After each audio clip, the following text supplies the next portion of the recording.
This video is dedicated to James Humphreys. James, thank you. Etali Primal Conqueror versus Zimone and Dina, Dihada and Ayara. We have some slow ramp. We're on the play though, so I'll keep it. 3 mana ramp isn't as slow if you're on the play. Draw into Hunter's Insight on turn 1, no creature to throw that on just yet. Just lands from everyone. We draw into Strionic Resonator, so yeah, we might as well get that down. Get down as many green pips as possible because we're going to need them for the new Tribute to the World Tree. Ayara playing out an Arcane Signet, and Dihada plays Anafenza, Kintree Spirit. And we all make 2 drops, that is Sylvan Library for the Sultai player. Okay, and another land for us, so go for the forest. Kodama's Reach makes the most sense here, so we'll get a couple of mountains with that. Ayara deciding to just hold up mana. They have cast, I must have missed that, a Faithless Looting at some point, so have discarded a Blood on the Snow and a Deadly Dispute. See a Soul Ring from the Dihada player into Bontu's Monument, and that is a bounce land as well. Yep, Rakdos Carnarium. 8 cards in hand at the beginning of Zimone's turn. And the colours are fixed thanks to the basic, fixed even further with a Triome thanks to the Farseek. Okay, just another land for us, so we're limping our way up to the Etali. Might as well get down the Tribute to the World Tree.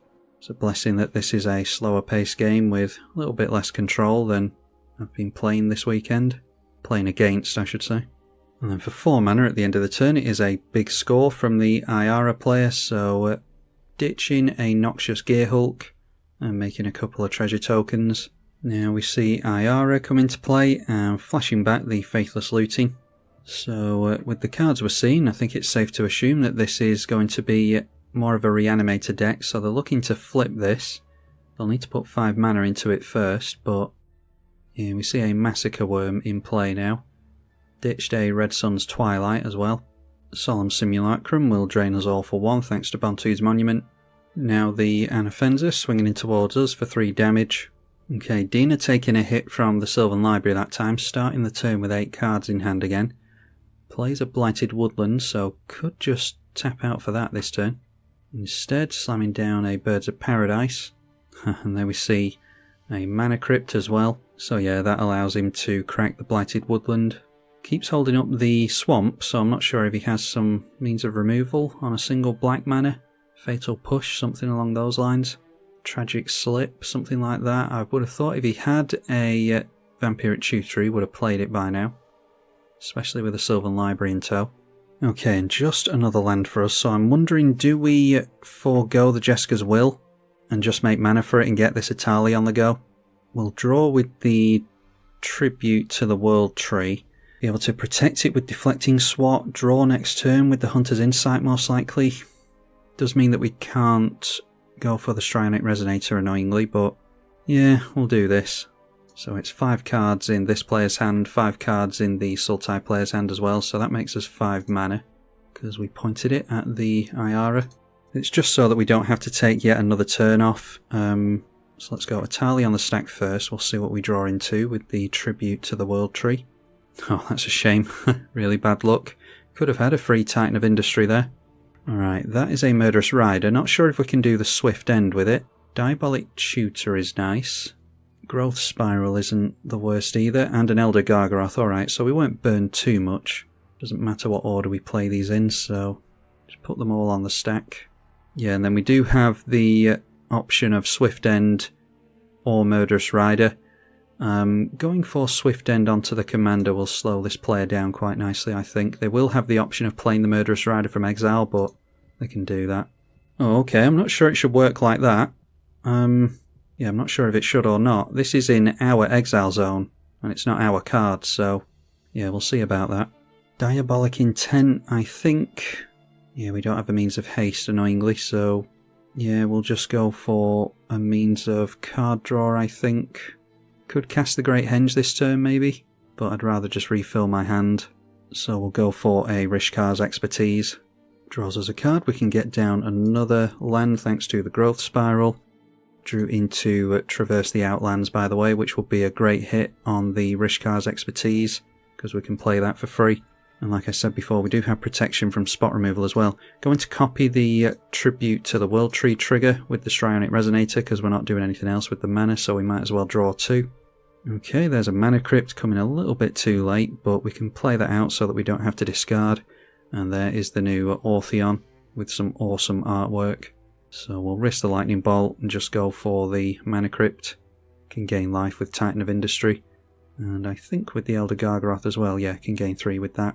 And we might be able to gain life with the Murderous Rider as well if we're allowed to play this. Although we don't have the black mana for it, so yeah, we'll need a means of making any coloured mana, which I don't know if we can do in this deck. A Necromancy is only going to target when it enters, so they've got the Noxious Gearhulk and the Massacre Worm, so I bet they're going for the Noxious Gearhulk. And is the Noxious Gearhulk they aim for? No prizes for guessing who they're pointing this at. Noxious Gearhulk can't target itself yet, another target creature. So we'll go for the Deflecting Swat here. And if Etali dies, it's not the end of the world because we can just recast it again. We'll force them to have more spot removal. And I think we'll move it over to the Anafenza. Alright, there is a Wear and Tear from our opponent, an excellent underplay card, and it gets rid of our Mana Crypt and gets rid of the Tribute to the World Tree as well, so yeah, it did some work for us, but not as much as I would have liked. It's funny, with this, it's very similar to the Bonder's Enclave, is it called? Something Bond?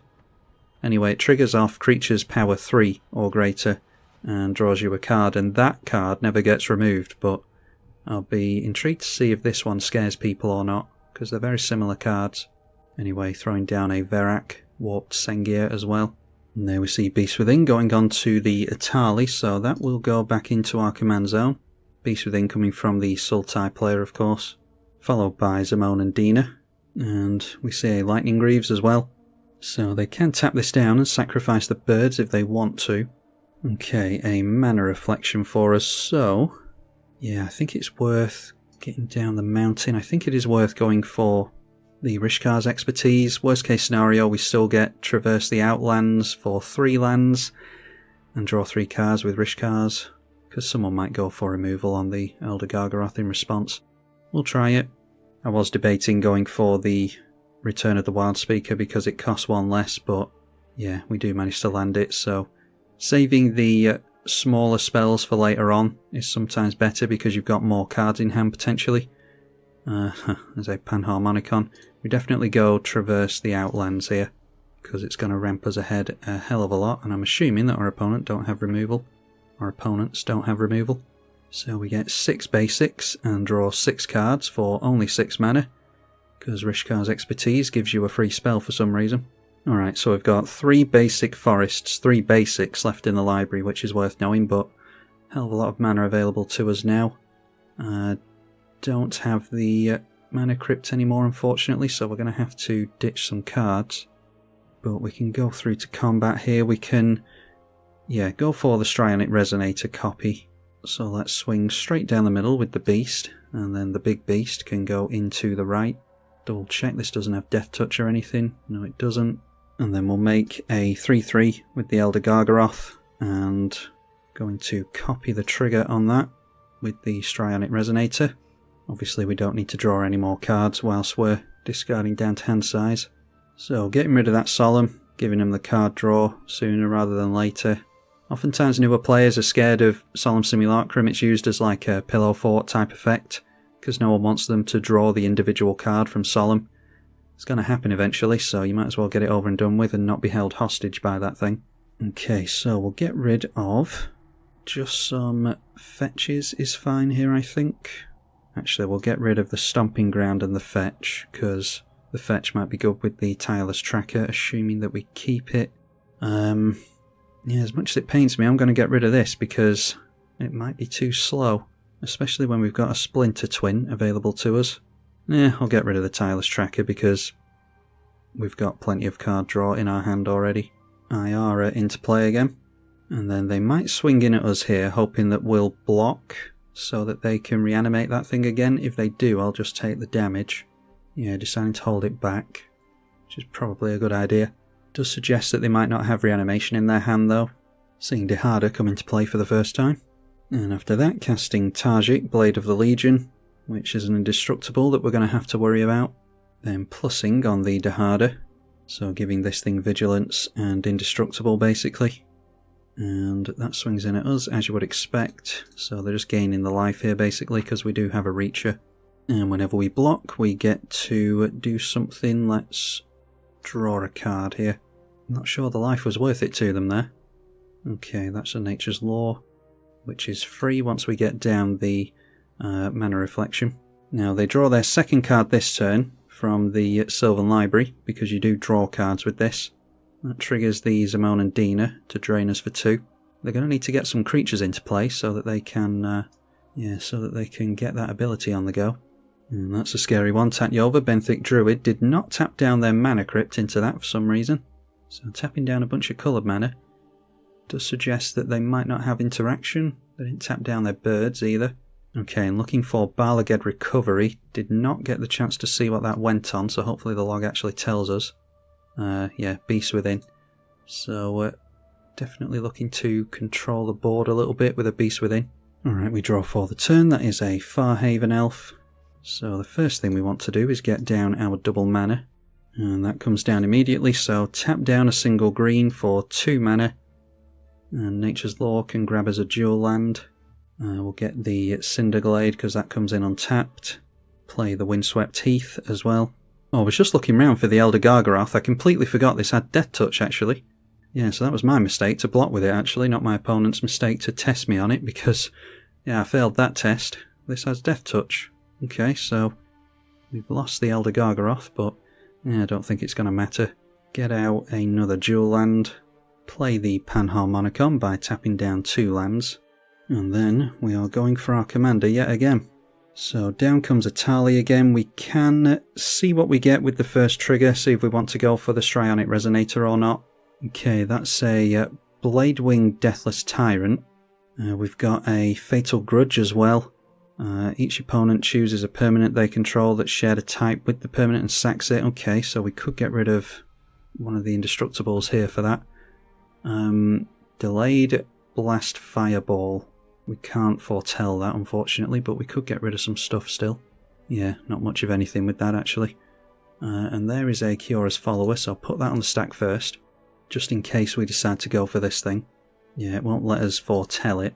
Play the Bladewing as well, and then we might as well just get this on the stack so that it can deal some damage to our opponents. Only gets rid of a Birds of Paradise, unfortunately.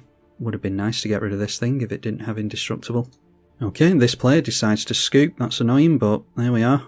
I imagine it's annoying to play against Etali as well. Oh, was that 5 damage? I thought this was going to be 2 damage on everything. Oh, it's if it was cast from exile, of course, yeah. You don't have to foretell it to cast it from exile with Etali. forgetting the tech that I've put in my own deck. So we do wipe the board there. Fatal Grudge doesn't do anything now except draw us a card, which puts us on to a Decimate. And I think I will get another trigger with the Etali. So we'll copy it with the Resonator. Gives us a Replicating Ring, a Quirion Ranger, and we've got a Heat Shimmer there as well.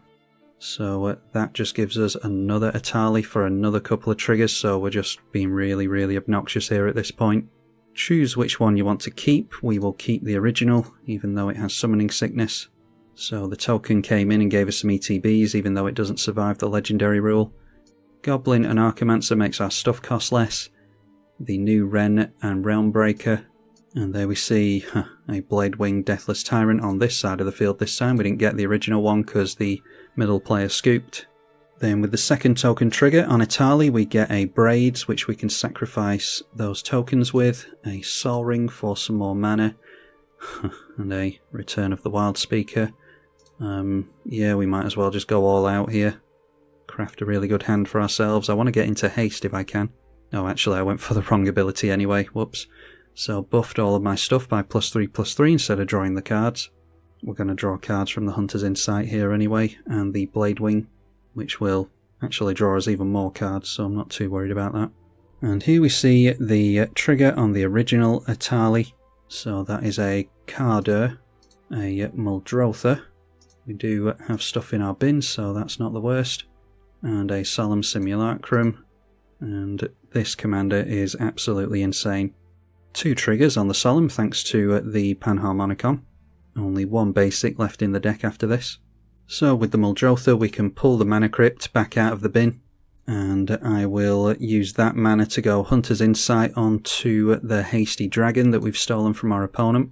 Might as well mill as well to get some more options with Muldrotha, and it gives us potentially more zombies with the Blade Wing as well. Put a permanent into our hand from amongst them. Yeah, the Garruk's Uprising is probably a good idea. So let me just tap this down for black mana and see if it allows us to cast this thing. Yeah, it is going to allow us to cast the Murderous Rider.